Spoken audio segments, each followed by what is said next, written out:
Saya terkejut ketika tim marketing banyak orang yang meminta dibuatkan video narasi tentang servo mekanisme. Saya terkejut karena merasa ilmu ini berat jika diajarkan melalui video. Karena ini ibarat ilmu silat. Ada gerak yang harus dikerjakan, ada latihan yang harus diulang-ulang, ada perilaku yang harus diubah, dan ada kebiasaan yang harus di-break. Pola dalam diri manusia tidak mudah membongkarnya. Kebiasaan tidak mudah mengubahnya. Kecenderungan-kecenderungan dalam tindakan seseorang tidak mudah menggantikannya. Karena itu sudah jadi pilihannya secara bawah sadar sistem dirinya. Sudah jadi pilihan maunya dia. Automatic guided system itu terpasang oleh dirinya sendiri sehingga banyak kejadian dalam kehidupan seseorang itu mengulang. Itu lagi, itu lagi. Bisa itu kesialan-kesialan, bisa itu keberuntungan-keberuntungan. Itulah sistem yang melayani kehidupan seseorang yang dalam bahasa Latinnya servo mekanisme. Kalau diterjemahkan bebas, apa itu servo mekanisme adalah sistem kehidupan yang melayani kehidupan seseorang. Ada servo seseorang yang selalu untung, ada servo seseorang yang selalu merugi, ada servo penuh masalah, ada servo yang jalan hidupnya semua serba mudah. Ketahuilah sahabat, pola dalam kehidupan seseorang adalah orang itu sendiri yang menciptakannya. Pertanyaan sekarang, kenalkah Anda dengan pola-pola dalam kehidupan Anda tadi? Pola uang datang, pola uang keluar, pola konflik, pola damai, pola masalah, pola keberuntungan, dan ratusan pola lainnya. Kita kasih contoh sederhana. Siapa para sahabat saya saat ini yang kalau saya tanya, adakah yang punya servo keberuntungan kalau sedang cari parkir? Misalnya di Jakarta kita mau ke mall, malam minggu cari parkir di mall. Di mana cari parkir susah setengah mati waktu itu. Tapi kalau dia dalam tanda petik yang nyetir selalu dapat tempat parkir cepat bahkan di depan langsung tanpa muter-muter dan itu selalu. Itulah servonya dia. Ganti coba dengan orang lain. Bisa 30 menit muter-muter cari tempat parkiran gak nemu-nemu. Dia punya servo kemudahan di dalam mencari tempat parkir orang yang pertama. Itulah servo positif dari orang yang pertama. Sementara teman yang satu tadi yang 30 menit muter-muter di dalam mencari parkir di tempat ramai selalu dan begitu tersering dalam hidupnya. Itulah servo dirinya di dalam mencari tempat parkir. Dalam mencari nafkah, dalam mencari rezeki, di dalam berjodoh, relationship pertemanan, bermitra, membangun organisasi, membangun usaha, bersosialisasi. Semua manusia dewasa punya servo mekanisme. Servo kantong kosong misalnya. Servo selalu ditipu, servo selalu sial, servo selalu ada yang nyelamatin kalau ada masalah, servo selalu untung, servo kalau habis cuci mobil selalu kehujanan mobilnya, servo kalau nemu uang di jalan mau dapat rezeki, dan ada ratusan servo dalam kehidupan manusia ini yang Anda sendiri yang membentuknya dan menjadi pola dalam diri Anda. Pertanyaan sekarang, inginkah pola servo negatif Anda itu dihilangkan? Bagaimana meng-cancel servo negatif dan menjadikan pola baru yang positif yang menghasilkan kesehatan, menghasilkan kemakmuran, menghasilkan kebahagiaan? Mau kan? Inilah video naratif yang akan kita buka semua rahasia servo mekanisme tersebut. Di sini adalah tempat servo Anda diubah. Ubah jalan hidup Anda ke depan untuk menjadi yang terbaik sesuai dengan semua yang Anda impikan. Selamat hidup bersengaja. Selamat menikmati serial video narasi servo mekanisme. Ini hanya kata pengantar dari saya. Ada baiknya kita mulai yang ringan terlebih dahulu. Baik sahabat semua, ambil kertas dan catatlah sebanyak-banyaknya. 1 tahun ini, uang datang ke Anda dari mana saja. Sekali lagi, ini adalah hanya mencatat uang datang. Uang masuk selama 1 tahun belakangan ini. Anda sendiri yang menentukan. Apakah selama tahun 2020 ini atau sejak awal tahun 2019 sampai sekarang? Boleh juga. Yang penting Anda rinci catatannya. Sekali lagi, hanya uang masuk. Bisa dikasih suami atau bisa dikasih istri. Bisa dari gaji. Bisa dikasih oleh orang tua. Dari bekerja. Jadi broker properti. Dapat uang tips. Dapat uang korupsi. Uang jabatan, uang pelicin, hasil bisnis usaha, dari mencuri, diberi, dapat waris, apapun uang tadi masuk, catatkan dalam selembar kertas. Sebanyak-banyaknya serinci-rincinya dan coba catat angkanya sedetil mungkin. Semakin Anda tepat detail rinci, maka pelajaran akan pola uang datang akan semakin mudah Anda kuasai, sehingga servo uang masuk akan kita ciptakan lebih banyak lagi.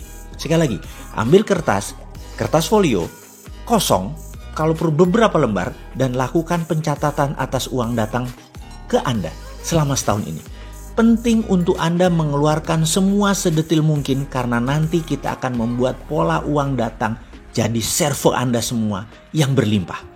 Lalu Anda tulis total uang tersebut, juga pastikan list di atasnya dari mana saja uang tersebut sebelum kita jumlahkan. Kemudian tempel list daftar uang datang tadi beserta jumlahnya di meja atau di dinding kamar kerja Anda atau di dinding kamar Anda. Pelajaran selanjutnya menanti. Selamat mengerjakan.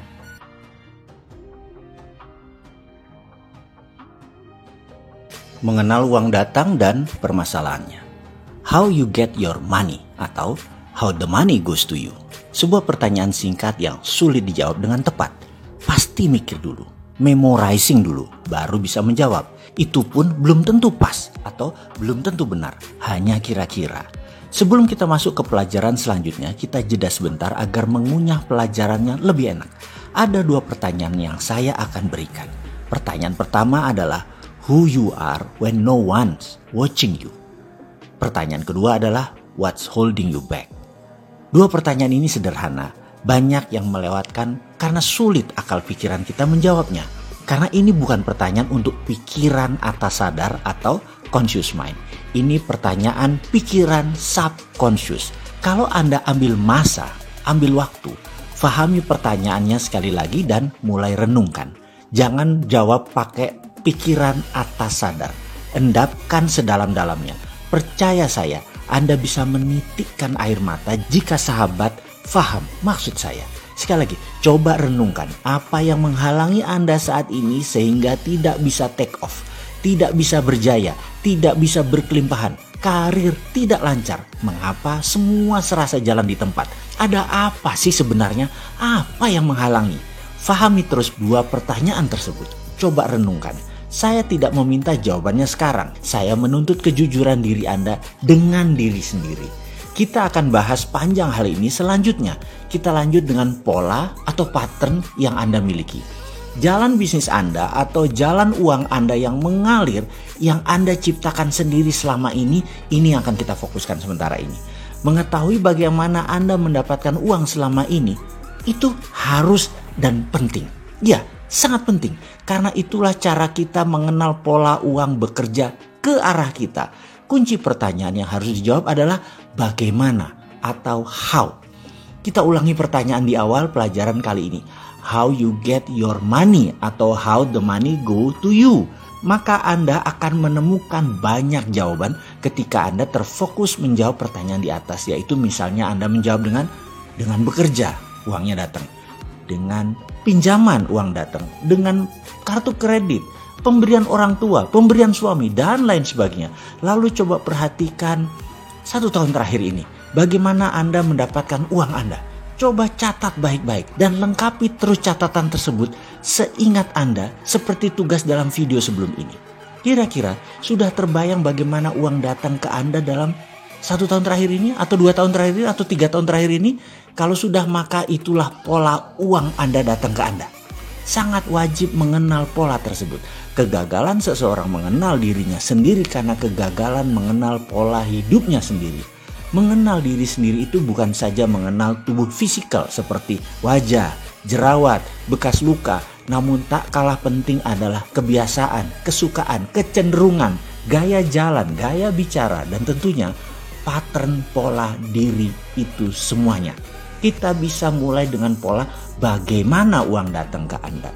Karena itu adalah masa lalu Anda dan masa depan Anda, sekarang Anda membentuk polanya. Kalau Anda sudah cukup senang dengan pendapatan Anda sekarang, ada baiknya Anda mulai melihat pola-pola lain dalam kehidupan Anda. Yang kalau jelek boleh segera diubah. Kalau Anda merasa belum puas dengan uang datang ke Anda, maka bersiaplah mengubah pola tersebut. Karena Anda sekarang adalah apa yang Anda kerjakan kemarin. Anda nanti adalah apa yang Anda kerjakan sekarang. Intinya adalah ubahlah sekarang. Siap berubah? Kita lanjut tahap berikutnya ya. Kita bedah pelajaran tersebut lebih lengkap lagi. Sekarang tugas Anda adalah menjawab pertanyaan ini. How is the money goes to you? Coba di folder list dari daftar uang yang datang ke Anda 1 tahun ini atau 1,5 tahun ini yang menempel di dinding kamar Anda sekarang seperti dalam video sebelum ini. Lalu tugasnya adalah coba pisahkan uang masuk tadi berdasarkan foldernya, berdasarkan asalnya.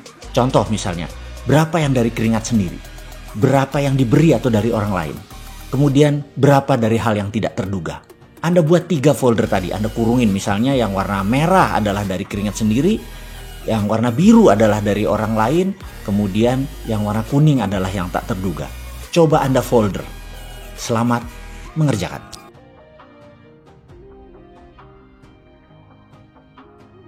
Siapakah Anda sebenarnya atau who you are when no one watching you? Di dalam tugas video ini ke depan, Anda akan mendapat tugas untuk menjawab pertanyaan lain lagi, yaitu betapa pentingnya mengenal who you are atau siapa diri kita, apa kekuatan kita, apa kelemahan kita, bagaimana kecenderungan kita mengambil keputusan dan bertindak. Semua ini menjadi pola atau pattern Anda, kebiasaan, servo mekanisme, keberuntungan seakan bisa terbaca ketika Anda mengetahui who you are. Misalnya di masa sekarang, di masa banyak hal mulai menunjukkan hasil yang berlawanan dengan harapan Anda, di mana pasar mulai mencari jalan ke arah harga yang lebih murah, di mana pasar mulai fokus di kebutuhan utama saja, seperti pemenuhan kebutuhan akan pangan dan survive yang mendasar. Seperti dalam masa resesi kali ini, jika Anda berbisnis di lapis kedua seperti bisnis pakaian, bisnis properti, kendaraan, Anda mulai merasakan pasar mulai pilih-pilih di dalam melakukan pembelian dan tidak masuk ke bisnis Anda lapis kedua. Atau Anda ternyata bisnis lapis ketiga, yaitu barang mewah atau bisnis tersier, aksesori, decoration, lifestyle yang terpukul pada saat ini. Apa yang terjadi nantinya? Jika Anda mengenal who you are, di mana karakter Anda, misalnya Anda adalah extrovert people person, Anda gerah di masa sekarang ini. Orang extrovert terkadang memilih lebih baik kalah nasi daripada kalah gengsi. Lebih baik makan bubur tapi mobil Innova tetap dipertahankan untuk status daripada lepas ganti Avanza atau ganti motor. Lebih pilih makan bubur. Extrovert terkadang memang mementingkan kebutuhan kedua bahkan kebutuhan ketiga daripada kebutuhan pertama. Apa itu salah? Tidak sama sekali. Orang seperti inilah yang mendatangkan citra mereka sukses dan layak dipercaya. Mereka bisa membuat bisnis menjadi panjang nafasnya. Jika Anda pernah ikut dalam beberapa pertemuan dengan saya, pasti Anda sudah mengenal who you are, bagaimana memanfaatkannya untuk diri sendiri dan untuk tim Anda. Dan ada hal lain yang tak kalah penting untuk Anda pahami, yaitu where you are. Ini menunjukkan kapabilitas Anda. Ini menunjukkan dependence atau independennya Anda. Menentukan kemandirian Anda. Ketika Anda tahu posisi Anda, yaitu where you are, Anda akan mudah mencari cantolan atau network untuk memperluas jaringan bisnis Anda. Ingat, seseorang mau menjadi bagian dari network Anda kalau Anda dianggap bisa melengkapi kekurangan orang tersebut. Anda akan diakses. Anda akan dinilai lebih oleh orang lain untuk Anda dicatat dalam pikiran bawah sadar mereka. Oh, ini orang jago IT. Oh, dia the real banker. Oh, dia pandai melukis. Nah, orang yang bisa membuat, oh, orang ini yang jago buat proposal. Oh, dia memiliki jaringan buat sosis halal. Dia mempunyai kebun organik dan banyak lagi. Where you are, ini wujudnya tidak ada. Ini intangible. Dan aset terbesar seseorang adalah intangible aset tadi, bukan tangible yang berwujud. Misalnya, dia punya mobil BMW, dia pakai motor Harley. Hal ini tidak kuat membekas dalam benak seseorang. Ini bukan where you are yang dimaksud di dalam pelajaran kali ini untuk Anda. Inilah pelajaran yang akan dikupas di dalam servo mekanisme lebih dalam lagi. Where you are adalah hidden potensi Anda. Potensi terdalam dan terpendam dari seseorang. Ada yang sudah menggunakannya. Dan ada yang tidak tahu. Ada yang salah pakai. Ada yang baru sadar dan baru mulai menggunakannya. Dan banyak yang tidak melihat besarnya potensi dirinya tadi. Jadi secara sederhana, who you are adalah menentukan spesies Anda dalam dunia kemakmuran. Where you are adalah penentu harkat Anda dalam rantai makanan dalam dunia kemakmuran. Oke, Sekarang kita akan melakukan pencatatan. Coba Anda ambil waktu sebentar untuk merenung ke dalam diri. Kenali Anda lebih dalam lagi. Apakah selama ini yang Anda kerjakan adalah sesuatu yang Anda inginkan atau Anda terpaksa melakukannya? Apakah sahabat sudah menjalankan sesuatu karena passion kesukaan Anda? Apakah sudah menemukan bakat alami Anda dan kesukaan alami Anda dan sudah menjalankan sesuai dengan potensi tadi? Apakah Anda seorang seniman? Apakah Anda seorang politikus, Anda pebisnis, ibu rumah tangga, Anda pejabat abdi negara, Anda orang kaya, Anda petani, Anda nelayan, apapun itu, coba tuliskan. Dan Anda wajib menemukan satu kata, who you really are when no one watching you. Dan satu lagi, posisi Anda sekarang di mana? Where are you? Apakah Anda sudah di tempat yang Anda inginkan? Atau Anda masih berada di tangga terbawah? Atau Anda sudah lebih dari apa yang Anda inginkan? Anda bercita-cita ingin menjadi orang kaya dengan 9 digit. Ternyata Anda sudah di sana. Apakah masih 7 digit? Apakah masih 6 digit? Where you are, Anda tentukan sekarang. Kalau belum, catat. Temukan di mana posisi Anda. Selamat mengerjakan. What holding you back? Bayangkan Anda sedang duduk di dalam ruangan. Di depan Anda ada sahabat dekat Anda. Siapapun itu, hadirkan dalam bayangan Anda. Sahabat Anda tadi adalah soulmate Anda. Bisa juga pasangan hidup Anda selama ini. Bisa juga sahabat Anda dari kecil. Bisa juga orang baru yang hadir dalam kehidupan Anda namun Anda nyaman dengan dirinya. Hadirkan dalam bayangan Anda tersebut sekarang. Mengapa kita akan melakukan simulasi ini harus membayangkan orang yang paling Anda nyaman? Karena tugasnya berat. Dia akan menekan Anda. Menekan sampai ke limit Anda. Bayangkan, Anda nanti akan diinterogasi, dibedah, dicacah sampai hal terkecil-kecil. Sampai menemukan hal yang tersembunyi. Sampai membongkar yang Anda tutupi. Anda akan di-chunk down sampai ke remah-remah terkecil. Kalau orang yang menekan Anda adalah orang yang Anda nyaman, emosi Anda akan selalu terkontrol. Karena tujuannya dia ingin memancing masalah yang ada di dalam diri Anda supaya keluar dan segera diselesaikan. Agar servo negatif kita masuk di sesi berikut ini. Baik, sekarang kita masuk di sesi berikutnya. Anda duduk dengan pena dan pensil kosong di hadapan Anda. Sahabat Anda tadi dalam bayangan Anda duduk juga tepat di depan Anda. Dia akan mengulangi kata-kata ini berkali-kali dan setiap dia mengatakan kalimat ini, Anda tulis secepat-cepat kalimat pertanyaan ini, jawabannya, sehingga ada ratusan kata-kata jawaban Anda dalam kertas tadi. Dan kalau ada satu kata keulang-ulang, biarkan. Ulangi lagi. Ternyata ada yang baru lagi. Segera tuliskan. Kalimat itu adalah apa yang menghalangi Anda. Kalimatnya seperti begini. Apa yang menghalangi Anda? Apa yang menghalangi Anda? Apa yang menghalangi Anda? Apa yang menghalangi Anda selama ini sehingga Anda tidak mendapatkan apa yang Anda inginkan? Apa yang menghalangi Anda sehingga Anda tidak bisa terbang? Apa yang menghalangi Anda? What holding you back? Dan setiap kalimat pertanyaan ini selesai, tuliskan apapun di dalam kertas di depan Anda tadi dan bayangkan teman Anda tadi terus mengulang-ulang pertanyaan tersebut. Pastikan ada stopwatch di samping Anda karena sesi ini lamanya 5 menit dan harus 5 menit. Bayangkan teman Anda tadi berulang-ulang dan Anda menjawab secepat-cepatnya pertanyaan tadi. Bersiap mengadakan sesi ini ya. Dan demi hasil maksimum, jangan maju ke sesi berikutnya sampai Anda melakukan semua yang diperintahkan di sesi ini. Anda sudah memanfaatkan waktu yang besar untuk membeli video naratif ini. Anda sudah meluangkan waktu untuk menyaksikannya. Dan itu adalah hal yang luar biasa. Saya salut untuk Anda. Dan sekarang untuk hasil maksimum, lakukan apa yang diajarkan dalam sesi ini.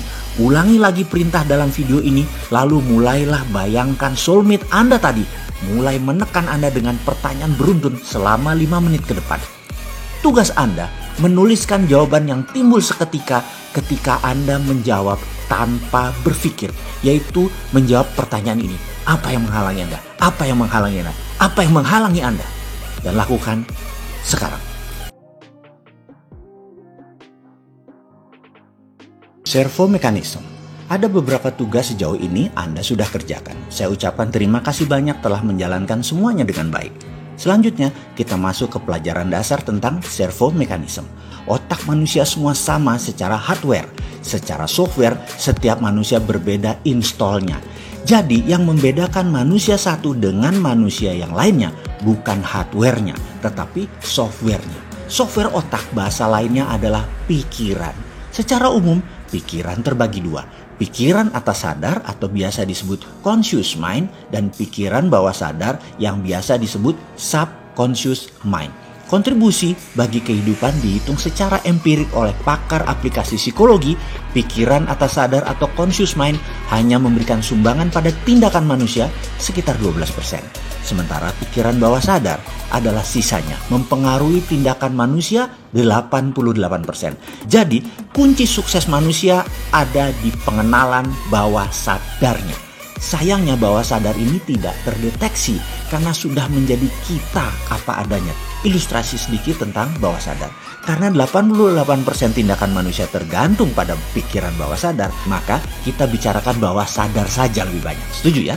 Kalau mau membandingkan bawah sadar dengan atas sadar, bahasa lain kalau mau membandingkan antara conscious mind dengan subconscious mind adalah dengan perumpamaan. Saya tanya kepada Anda sahabat, Anda ingin makan gado-gado atau salad? Katakan Anda memilih gado-gado. Saya meletakkan gado-gado di piring, di meja di depan Anda. Selamat menikmati. Dan Anda mulai memasukkan 1 sendok gado-gado tadi ke mulut Anda. 1-2 gado-gado makanan tadi sudah masuk ke mulut Anda. Lalu pada suapan ketiga setengah piring sudah habis, saya bertanya kepada Anda. Setiap masuk makanan ke mulut Anda, mengunyahnya berapa kali sebelum Anda telan? Anda bisa terdiam sejenak. Lalu otak Anda mulai menghitung dan Anda mungkin baru menyadari sesaat kemudian bahwa Anda tidak tahu pasnya berapa Anda mengunyah tadi. Lalu Anda mulai menghitung dengan masukkan makanan ke mulut Anda dan Anda mulai menghitung. Barulah Anda tahu bahwa Anda mengunyah sekitar 4-5 kali baru Anda menelan. Itulah bawah sadar seseorang yang mengendalikannya. Orang lain ada yang 6-8 kali mengunyah baru menelan. Ada yang 2-3 kali mengunyah baru ditelan. Beda-beda kebiasaan orang tersebut. Ketika gado-gado tadi porsinya sedikit telah habis, saya memberikan 1 piring main course makan utama, 250 gram daging steak wagyu medium cook masih hangat. Dimana sebelum makan saya tanya sekarang, kira-kira dengan daging steak di piring Anda, berapa banyak kunyahan irisan daging ini Anda lakukan sebelum Anda menelannya? Anda tadi menghitung 4-5 kali karena daging yang Anda makan, logika Anda mulai bermain. Maka Anda menjawab 7-8 kali kunyah kali baru menelan karena lebih keras. Tapi apa yang terjadi? Ketika irisan daging steak tadi masuk ke mulut Anda, ternyata tidak satu pun kunyahannya lebih banyak dari apa yang Anda lakukan dari makanan sebelumnya. Sama saja, yaitu 4-5 kali kunyah telan. Ingat, 88% kehidupan manusia tergantung pada pikiran bawah sadar Anda, pada subconscious mind Anda. Bisa dibayangkan kalau biasa mengunyah 3-4 kali lalu dikasih steak, maka daging belum hancur sudah dikirim ke lambung Anda. Apa yang terjadi dengan lambung Anda? Pasti bekerja lebih keras. Pasti tidak efektif sari makanan masuk ke sistem penyerapan di ususnya. Karena manusia bukan karnivora murni seperti orang Timur Tengah atau American Cowboy yang memang kunyahannya lebih banyak. Karena meat eater adalah kebiasaan mereka. Gado-gado atau salad hanya pelengkap bagi mereka. Kunyahan yang lebih banyak menyehatkan lambung. Orang Barat dan Timur Tengah punya kebiasaan mengunyah 2 kali lebih banyak daripada orang Asia Tenggara khususnya. Itulah kebiasaan yang sudah terpatri dalam subconscious seseorang.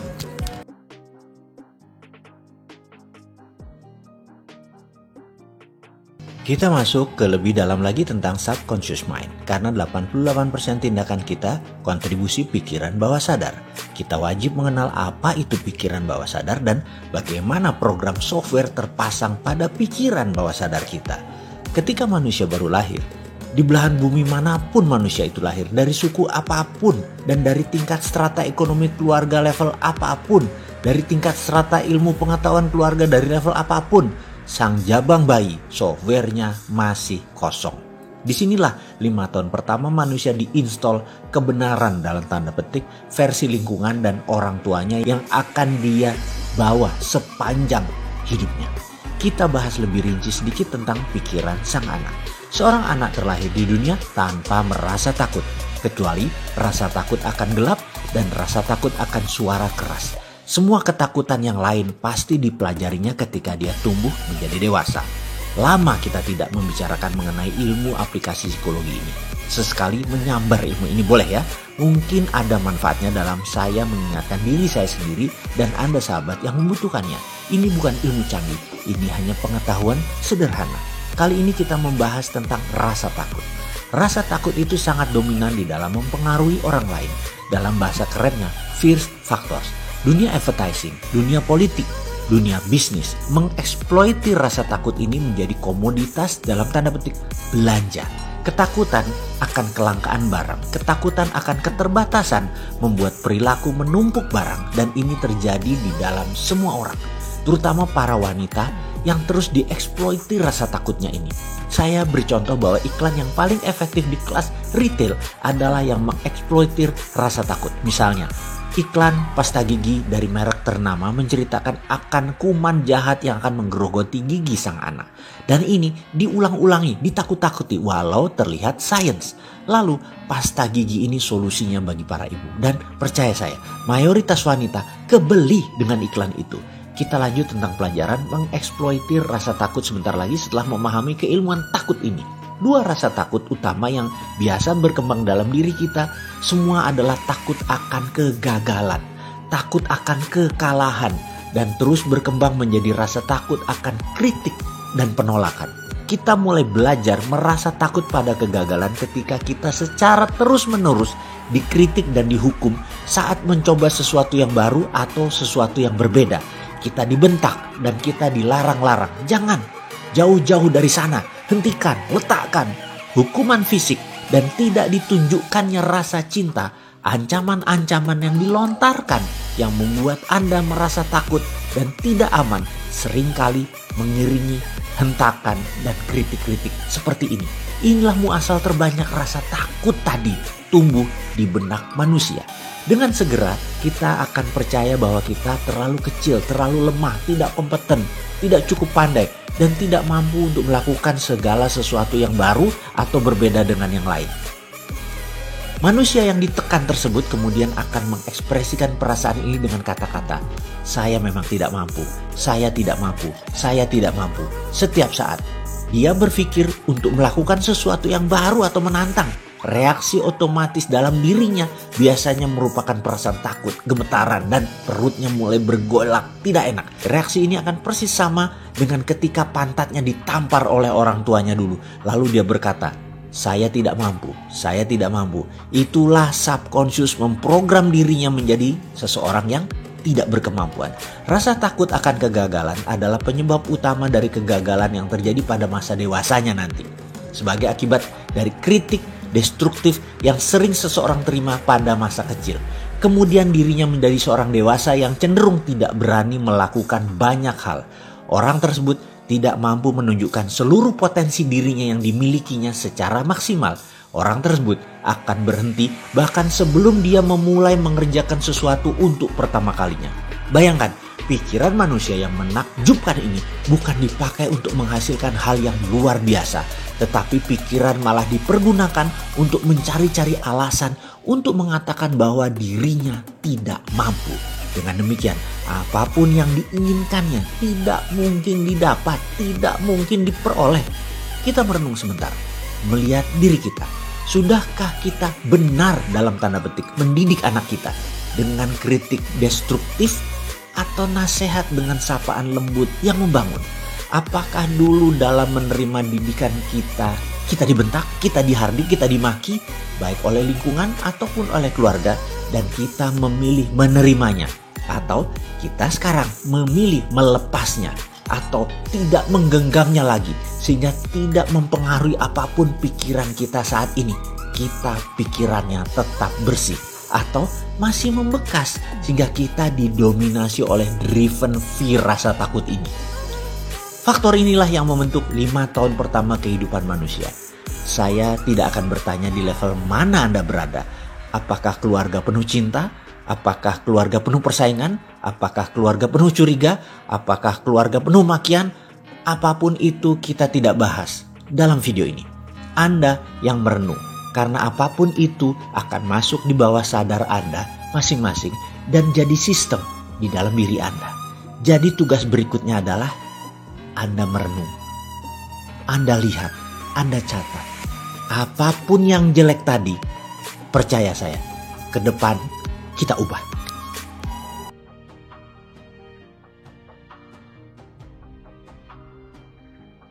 Bagaimana software diinstal dalam pikiran bawah sadar? Video sebelum ini adalah menjelaskan bagaimana software terpasang karena lingkungan, karena orang tua. Dan ada baiknya saya berikan satu contoh lagi bagaimana pikiran itu diinstal. Mengapa penting saya memberikan penjelasan yang banyak ini dan panjang ini? Karena apapun yang bisa dipasang bisa dibongkar. Jadi ketika Anda merasa installmentnya jelek, Anda ubah.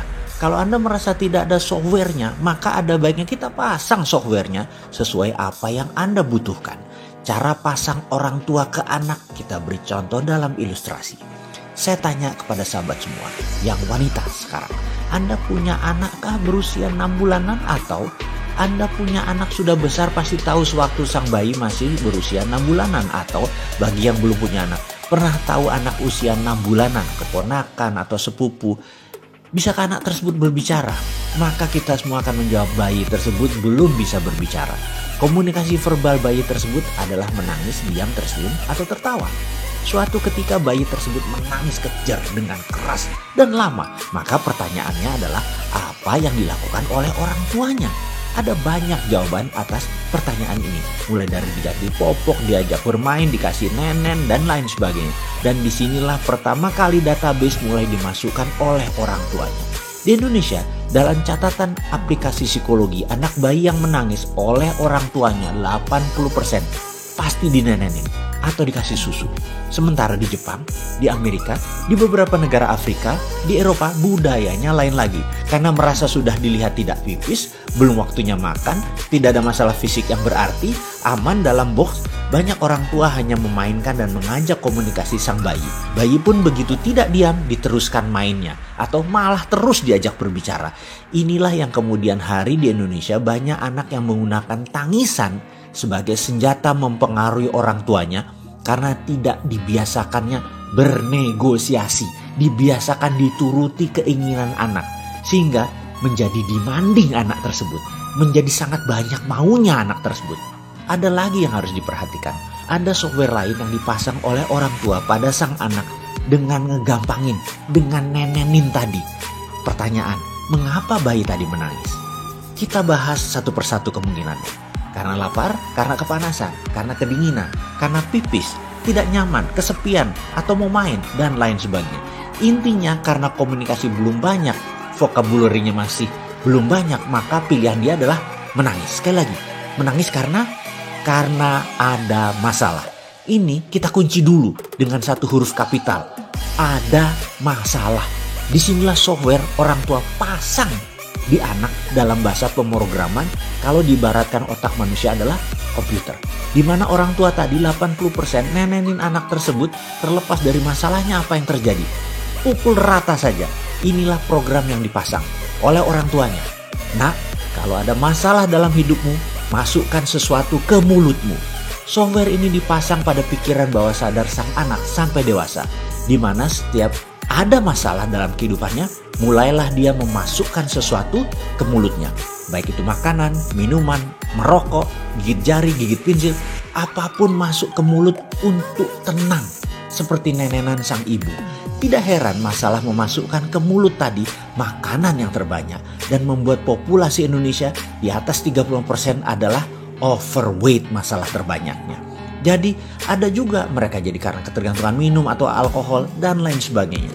Sekarang sahabat sudah mulai paham bagaimana pikiran bawah sadar dipasang dalam otak manusia.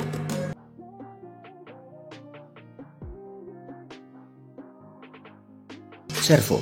Jadi kita lanjut tentang servo sekali lagi. Jadi apa sih yang ada dalam pikiran bawah sadar? Bagaimana kita kupas sekali lagi biar lebih paham. Setuju? Pertama, ada yang namanya habit atau kebiasaan. Itu ada di bawah sadar.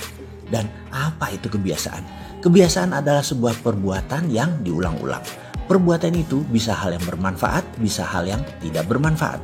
Katakan kebiasaan merokok. Maaf ya, harus membawa diskusi kebiasaan merokok yang tidak baik bagi kesehatan. Tahu sih logikanya. alias atas sadar tahu bahwa rokok tidak terlalu baik untuk kesehatan. Tetapi 88% bawah sadarnya atau bawah sadar pikiran manusia terbanyak bilang merokok itu enak, merokok itu menimbulkan kreativitas dan lain sebagainya. Itulah makanya kebiasaan merokok walaupun negatif tetap dilakukan oleh banyak orang karena bawah sadar lebih mendominasi dari pikiran atas sadar. Perbuatan olahraga yang diulang-ulang sejak kecil membuat olahraga jadi kebiasaan. Itu kebiasaan positif pengaruhnya dan ada banyak contoh baik, buruk, benar, salah dalam urusan kebiasaan atau habit. Ada hal yang lebih dalam dari kebiasaan, yaitu apa? Kebiasaan yang diulang-ulang. Kebiasaan yang diulang-ulang menjadi servomekanisme namanya. Apa pengaruh servomekanisme? Hal ini berbeda dengan kebiasaan karena seakan-akan kebiasaan adalah hal yang dilakukan secara sadar. Misalnya janjian main badminton jam 7 malam, datangnya jam 8 karena memang persiapannya telat. Namun kalau Anda seseorang yang memiliki servo terlambat, dia tahu jam 7 acaranya dan jam 6 sudah berangkat dari rumah, tapi salah ambil jalan, lalu kena macet dan banyak masalah lagi sehingga dia datangnya jam 8. Ada beda di sini. Habit, kebiasaan terlambat, sedangkan servo terlambat itu beda. Servo itu seakan-akan semesta yang membuat dia terlambat. Jadi bedanya, habit terlambat sengaja dilambat-lambatan. Sekali lagi, kalau servo terlambat maka seakan-akan semesta yang membuatnya terlambat. Ini harus perlahan dipelajarinya tentang servomekanisme ini. Servo ini kalau kita tidak tahu kita memiliki servo apa, maka hal yang terjadi berulang-ulang dalam hidup kita seakan-akan bukan kita yang melakukannya, tapi semesta yang mengaturnya. Maka kita akan frustrasi dengan jalan kehidupan kita. Kuncinya adalah kenali servo Anda. Servomekanisme ini membuat kehidupan seseorang jalan di tempat atau dikenal dengan sebutan rat race. Tikus yang berlari di bulatan di sangkarnya. Dia hanya lari di tempat. Maksudnya banyak manusia mendapat kesialan di tempat itu-itu saja. Kegagalan di tempat itu-itu aja. Dan hal-hal yang berulang-ulang itu adalah servonya dia. Misalnya pembantunya kalau lebaran pulang kampung pasti gak balik ke rumah. Sehingga dia tidak pernah punya pembantu lama. Alasannya macam-macam. Ada yang pindah kerja, ada yang nikah, ada yang merawat orang tuanya, ada yang dapat kerja di kampungnya. Banyak lagi alasannya, namun intinya servo si nyonya memang gak pernah bisa punya pembantu lama. Kita perdalam sekali lagi pemahaman. Kemudian gimana kalau kita buat sesuatu yang baru? Misalnya gajinya dinaikin lebih mahal daripada gaji pembantu yang lain. Apakah begitu pulang lebaran dia balik? Lihat, kalau servonya memang pembantu tersebut tidak pulang, ada aja untuk membuat alasan pembantu tidak pulang. Bahkan dikasih fasilitas yang sama, makan yang sama dengan ownernya atau tuannya. Kemudian dikasih fasilitas seperti TV dan lain sebagainya. Tapi ada aja alasannya. Jadi ini yang harus difahami bahwa servo itu tidak ada hubungannya dengan apa yang dilakukan. Tetapi program bawah sadarnya yang harus dibenarkan. Kita lanjut ya, kita perdalam lagi pemahamannya. Ada orang yang servonya pindah kerja. Setiap 2 tahun pindah kerja. Sudah 4 kali. Dan ini yang kelima. Yang pertama perusahaannya tutup. Berikutnya ribut dengan atasan. Berikutnya dibajak, di-hijack ke tempat yang lain. Berikutnya difitnah menggelapkan uang. Intinya setiap tahun kedua bekerja. Ada aja masalah mulai timbul menggerogoti dirinya sehingga dia harus pindah. Ada servo yang lain lagi. Yaitu servo kantong kosong. Kalau tadi servo pindah kerja. Kalau yang awal adalah servo nggak punya pembantu lama ya. Sekarang kita lanjut ke servo kantong kosong. Seseorang ini seakan-akan tidak bisa menabung. Misalnya dia bekerja sebagai pegawai, gajinya cukup untuk bayar kos-kosan. Lalu pangkatnya naik 2 tahun kemudian, gajinya naik. Lalu pindah kosan yang dekat kantor yang lebih mahal. Karena pekerjaan kantor menumpuk, lebih enak tinggal yang di dekat kantor. Akhirnya tidak punya uang lagi bersisa untuk menabung. Tahun berikutnya karirnya naik jadi manajer, gajinya besar. Apa yang terjadi? Adiknya di kampung minta dibiayai karena ayahnya udah sakit-sakitan. Lalu jabatannya naik lagi menjadi vice president. Mulai menikah dan sekarang posisinya direktur. 20 tahun kemudian kerjanya dapat 35 juta per bulan. Ternyata tabungan gak punya, rumah masih belum lunas, cicilan besar dan lain sebagainya. Servo kantong kosong ini ada aja alasan untuk uang tidak bisa menetap di kantong seseorang. Katakan gajinya 8 juta. Cicilan motor plus biaya hidupnya 1 bulan habis. Lalu lebaran dapat 2 kali gaji. Ternyata tidak ada kesisa juga buat tabungan. Kenapa? Habis buat lain-lain. Lalu dapat bonus prestasi 2 kali gaji, 8 juta plus 16 juta. Bisa nabung? Nggak bisa juga. Ada aja berita asuransi jatuh tempo, mertua sakit, AC kamar bocor, STNK mati harus diperpanjang. Intinya habis lagi dan begitu seterusnya. Lucunya kalau dia lagi nggak ada uang, nggak ada masalah tuh. Biasa-biasa aja, tapi begitu dia dapat uang bonus dan lain sebagainya, timbul lagi lah, bannya bocor lah, anaknya sakit dan lain sebagainya. Itu namanya servo kantong kosong. Servo ini ada banyak macam. Kenali servo Anda. Dan apa yang kita lanjutkan? Kita akan perbaiki dengan video ini. Karena servo adalah perilaku yang diulang-ulang yang jadi kebiasaan. Yang kebiasaan tersebut dengan sengaja diulang-ulang lagi, jadilah servo mekanisme. Jadinya jalan hidup Anda yang melayani Anda. Servo mekanisme bahasa Latin yang diterjemahkan adalah servo atau serve atau melayani. Mekanisme adalah sistem mekanik. Servo mekanisme kalau disederhanakan adalah sistem kehidupan yang melayani seseorang. Dan semua ini adalah man-made, ciptaan manusia. Manusia sendiri yang menciptakan. Servo dan habit itu adanya di pikiran bawah sadar. Kenali, yang negatif diubah. Program tersebut kami beri nama subconscious reprogramming. Program ulang pikiran bawah sadar. Setelah kita kenal 5 macam hal yang ada di bawah sadar, kita mulai mereview. Salah satunya adalah habit yang menjadi servo mekanisme. Dan servo tadi kalau negatif harus segera diubah. Kalau tidak ini akan mengulang-ulang terus dalam kehidupan seseorang. Kita sudah membahas dari 1 sampai 5 program pikiran bawah sadar. Dan ini juga membuat kita mengerti kita memilih jalan hidup kita dengan memasang install software kemakmuran, software kesehatan, software kebahagiaan. Semua ini bisa terpasang dengan baik kalau menjadikan servo negatif tadi hilang dan diubah. Kita melakukannya dengan teknik subconscious reprogramming. Tekniknya, percaya saya, semudah membalik tangan. Allah Maha Adil. Apa yang bisa terpasang bisa dibongkar. Apa yang tidak ada bisa jadi ada. Apapun bisa diinstal karena manusia adalah wakil Allah di bumi. Khalifah fil ard, memiliki kemampuan ekstra. Jadi mulai paham tentang servo mekanisme. Oke, selanjutnya kita akan memahami tentang subconscious mind, mengenal bagian terdalam pikiran bawah sadar dan bagaimana melakukan pemrograman ulang pikiran bawah sadar yang salah dan ingin kita rapihkan.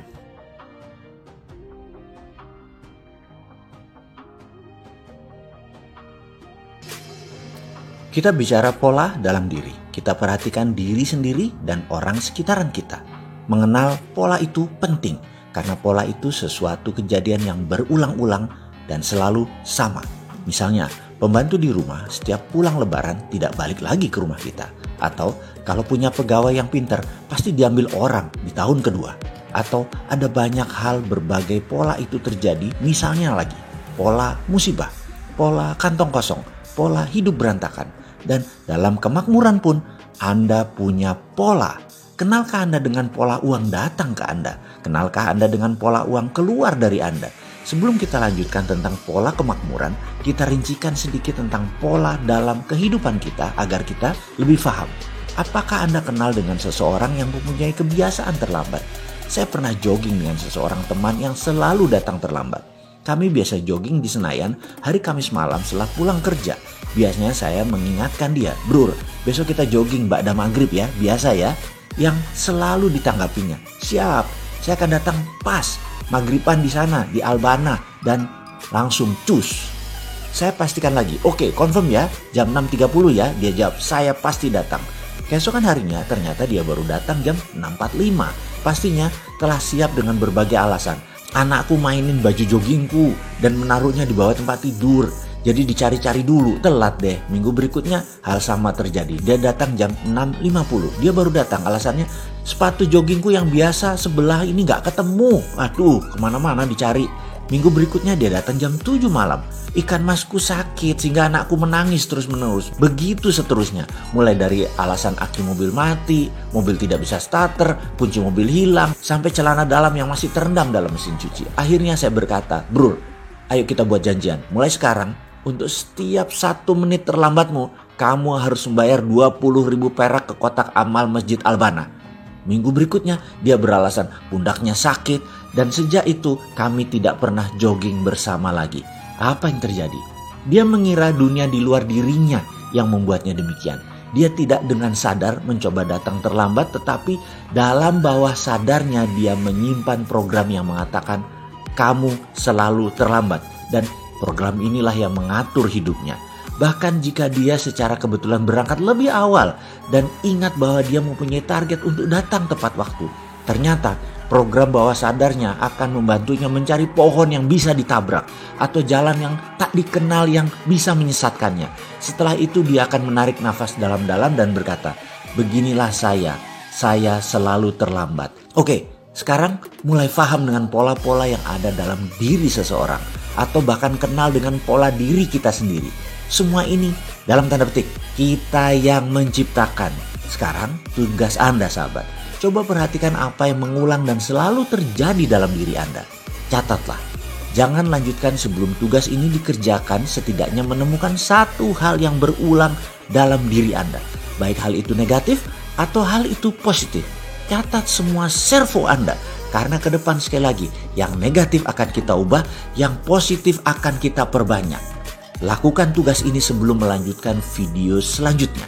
Tugasnya sekali lagi, servo saya adalah, temukan segera.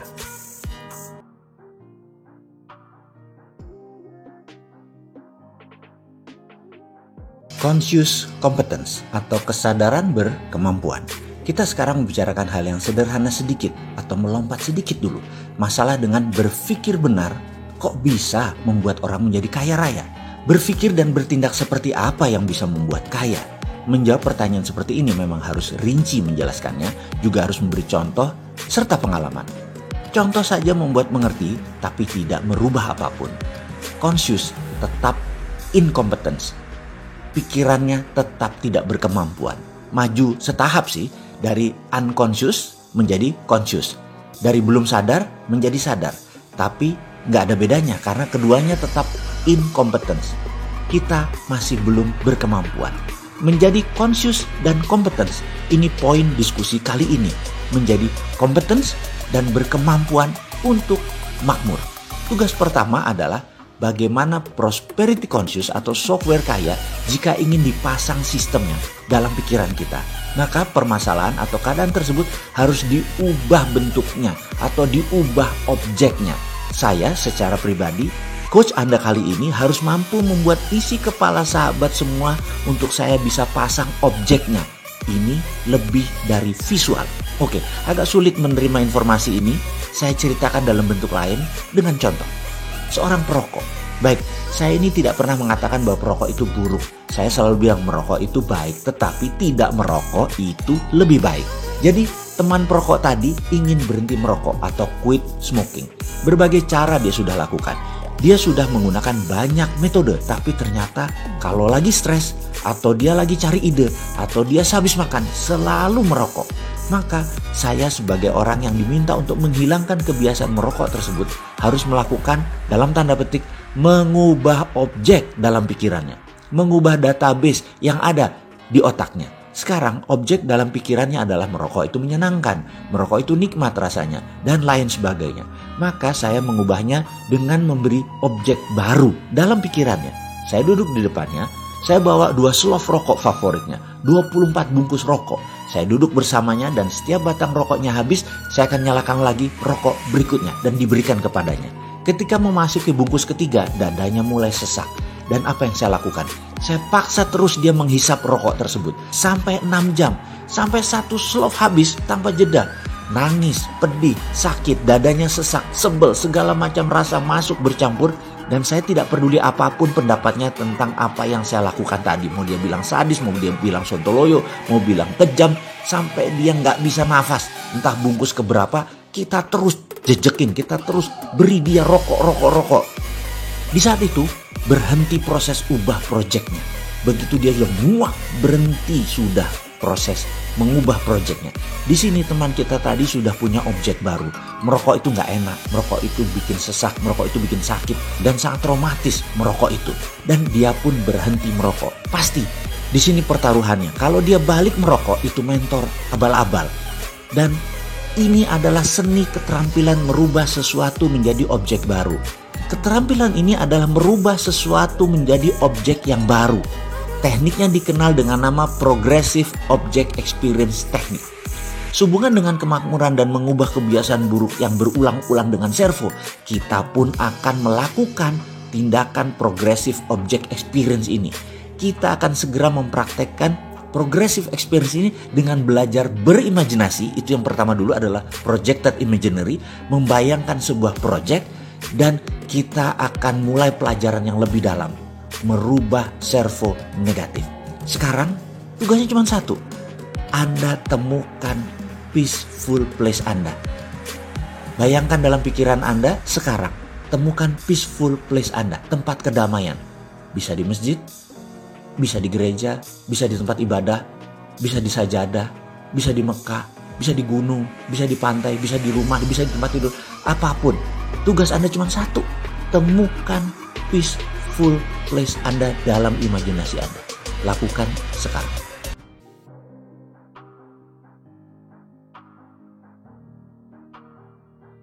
Level kompetisinya ada di mana? Semua pasti pernah mendengar atau mengetahui apa itu kompetensi. Kompetensi adalah kemampuan dan keterampilan seseorang dalam bidang tertentu. Pada setiap bidangnya, kompetensi kita selaku individu berbeda-beda. Dan sebagaimana kita ketahui bahwa kompetensi itu ada 4 level, ada 4 tingkatan, ada 4 strata. 4 tingkatan kompetensi yang saya maksud dalam video kali ini adalah kompetensi yang digabungkan dengan tingkat kesadaran. Dan mengapa kita mendiskusikan dari sisi kesadaran ini? Karena tanpa kesadaran atau awareness tidak akan ada perubahan. Consciousness, kesadaranlah awal dari perubahan. Karena itu dalam bahasa kerennya ada istilah ABC. Awareness before changes. Kesadaran mengawali perubahan, terutama di dalam merubah servo mekanisme kita yang negatif. Pemahaman kompetisi ini harus paripurna. Karena itu kita perlu untuk mengupasnya secara tuntas. Kali ini saya coba kemas dari sisi lain. Pada tingkat paling dasar, yaitu tingkat 1, dikatakan kita kalau tidak tahu apapun, kita tidak memiliki kompetensi apapun. Level itu dinamakan unconscious incompetence. Unconscious incompetence tersebut adalah level kita tidak sadar dan kita tidak berkemampuan. Misalnya pada seseorang yang tidak mengenal alat musik, tidak mengenal musik, tidak mengenal not balok, tidak kenal alat musik, tidak tahu manfaat berkesenian. Ya, dia bisa dikatakan unconscious incompetence terhadap musik. Itu pada bermusik atau berkesenian. Dalam bidang olahraga misalnya, seseorang yang tidak mengerti manfaat olahraga, ya pastinya tidak pernah berolahraga. Ketika dia diberi pengetahuan mengenai manfaat olahraga, diinformasikan pentingnya olahraga, mereka masuk ke level 2, yaitu conscious incompetence. Dia mulai memahami manfaat olahraga, tetapi tidak bergerak berolahraga melakukan hal yang baik ini. Sudah sadar olahraga, sudah sadar manfaat, tapi tidak action. Ya setidaknya dia sadar kalau dia tidak berkemampuan. Begitulah kira-kira. Ketika seseorang tersebut memahami arti olahraga, namun sekarang dia mulai melakukan olahraga secara perlahan. Bersusah payah dan secara fisik, secara batin berusaha melakukan olahraga setiap hari. Seringkali dia terhenti dan bolak-balik mulai dari nol lagi, mulai olahraga lagi, nol lagi, olahraga lagi.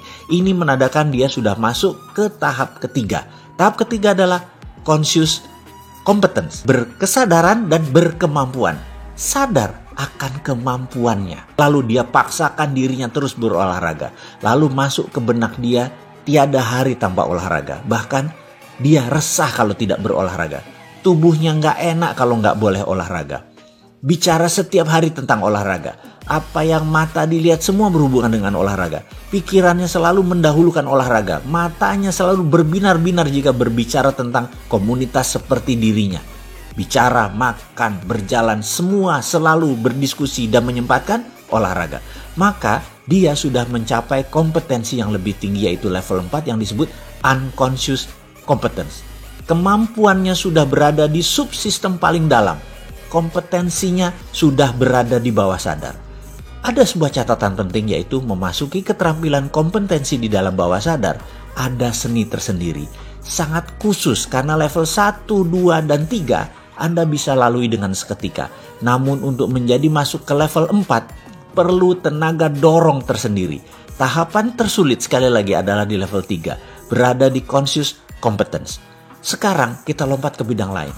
Di manakah level kompetensi kemakmuran Anda? Anda boleh renungan pertanyaan ini karena bagi saya penting untuk mengetahui level berapa sahabat punya kompetensi di bidang kemakmuran. Dan setelah ini, maukah menggeser atau meningkatkan level kompetensi tersebut ke level yang lebih tinggi? Oke, tugas kali ini mohon sahabat merenung sebentar. Di mana level kompetensi kemakmuran sahabat? Level 1 kah? Level 2 kah? Di mana keduanya Anda masih harus bekerja keras untuk mendatangkan uang ke Anda. Level 3, di mana usaha sedikit saja hasilnya maksimum. Atau Anda sudah di level 4, seakan tanpa kerja hasilnya maksimum.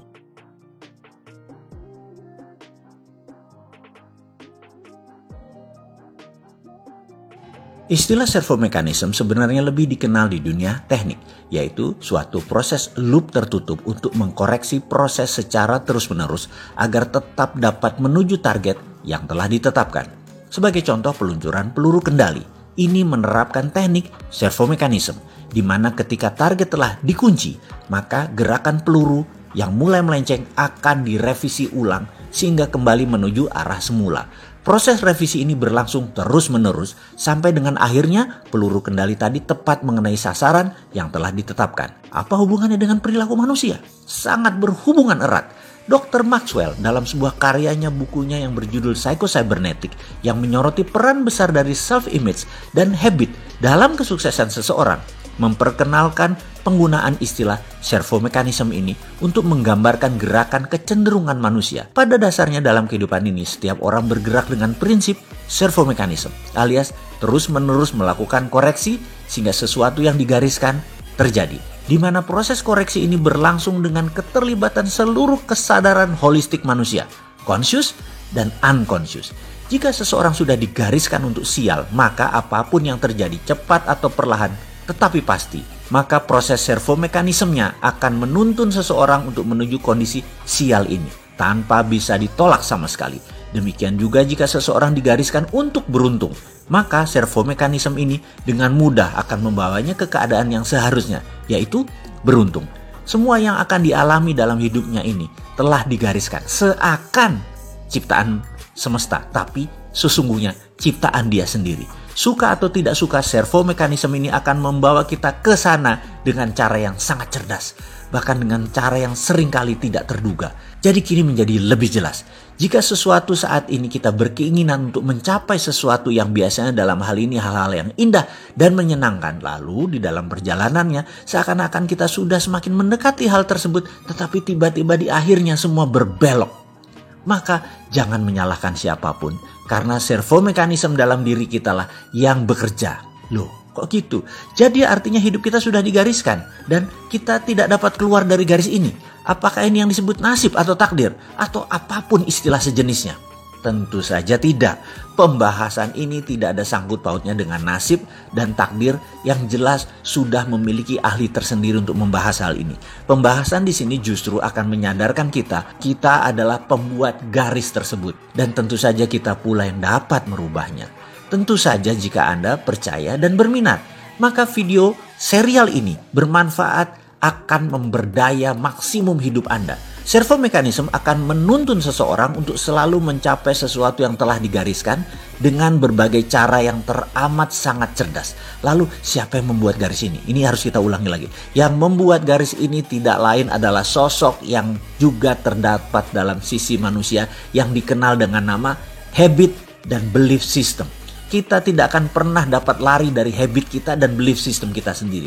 Dalam konteks praktis sehari-hari, apapun yang kita peroleh dalam kehidupan kita ini hanyalah ekspresi dari seluruh kemampuan kita yang telah mencapai tingkatan unconscious competence. Sebagai contoh, jika kita pernah mengalami kegagalan dalam suatu aspek kehidupan, katakanlah bisnis, maka kegagalan-kegagalan berikutnya akan cenderung untuk memperkuat self-image dan belief bahwa kita adalah ahli kegagalan bisnis. Itu jadi seakan-akan jadi habit. Lalu sampai dengan batas tertentu kegagalan bisnis ini akan menjadi skill dan melekat dalam diri seseorang tersebut alias sudah mencapai tingkatan keahlian unconscious competence. Lalu sejak saat itu bergeraklah langkah dia yang dipandu oleh automatic guided system yang bergerak dalam pola servo mekanismenya. Setiap dia berbisnis pasti merugi sehingga dia frustrasi karena Kegagalan adalah ahlinya dia.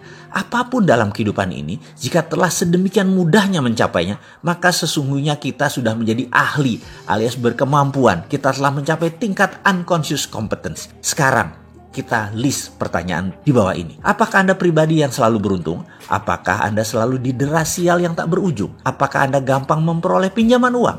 Apakah Anda selalu ditolak saat meminjam uang? Apakah Anda selalu sehat? Apakah Anda mudah mencari sahabat? Apakah sangat mudah Anda mencari musuh? Apakah Anda sulit mencari uang? Atau uang selalu mendatangi Anda? Apakah Anda selalu ditolak oleh lawan jenis Anda? Apakah Anda seorang yang sangat mudah memperoleh pasangan? Apapun itu, kemampuan arahnya menunjukkan bahwa Anda telah menjadi ahlinya secara unconscious competence. Servo mekanisme Anda akan selalu berproses untuk menciptakan hal tersebut. Nasib manusia, baik atau buruk, tertulis di habit, di servo mekanisme, dan di belief systemnya. Bagai blueprint yang selalu mengawali suatu perwujudan dan semuanya Anda yang mengendalikan. Sekali lagi kita ingatkan, servo negatif harus kita buang, servo positif harus kita tambah.